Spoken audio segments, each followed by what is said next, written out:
मुंबईच्या दादर परिसरातलं शिवाजी पार्क मैदान हे खेळाडूंसाठी अतिशय महत्त्वाचं मैदान आहे आणि या मैदानावरती जवळपास सर्वच अकॅडमीतले विद्यार्थी असतील, खेळाडू असतील, क्रिकेट खेळणारे विद्यार्थी असतील, असे अनेक विद्यार्थी या मैदानावरती येऊन खेळत असतात।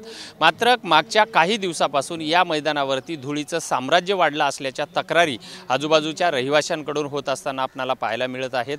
आपण जर बघितला तर हे मैदान जे आहे हे भव्य दिव्य असं मैदान आहे आणि आता उन्हाळ्याच्या सुट्ट्या लागलेल्या आहेत, त्यामुळे या ठिकाणची जी गर्दी आहे ही गर्दी सुद्धा या मैदानावरती आपल्याला वाढताना पाहायला मिळत आहे। उद्या 1 मे आहे आणि 1 मेची सुद्धा या ठिकाणी तयारी पोलिसांकडून करण्यात येत आहे। मुलं जे आपल्याला समोर खेळत असताना बघत आहोत तर मुलांमध्ये जी धूळ जे उडते या धुळीचं कुठेतरी प्रदूषण होत असताना सुद्धा या स्थानिक नागरिकांचं म्हणणं आहे आणि या धुळीमुळे आजूबाजूच्या नागरिकांना सुद्धा त्रास होत आहे।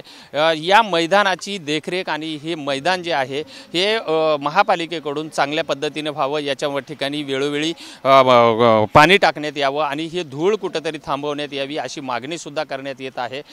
कारण या मैदानावरती मागच्या 2 वर्षापूर्वी या ठिकाणी माती आणून टाकण्यात आलेली होती आणि आता ही माती कुठेतरी जास्त मोठ्या प्रमाणात उडते असं सुद्धा सांगितलं जाते। त्यामुळे वरवरची माती काढावी आणि या ठिकाणी पाणी वगैरे मारून ही धुळीचं साम्राज्य कुठेतरी थांबवावं अशी सुद्धा मागणी केली जात आहे। व्हिडिओ जर्नलिस्ट संतोष कदमसह विजय गायकवाड, TV9 मराठी, मुंबई।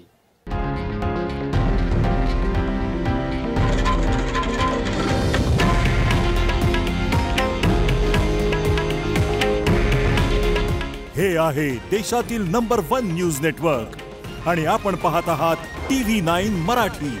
काळजी तुमची, हित महाराष्ट्राचं।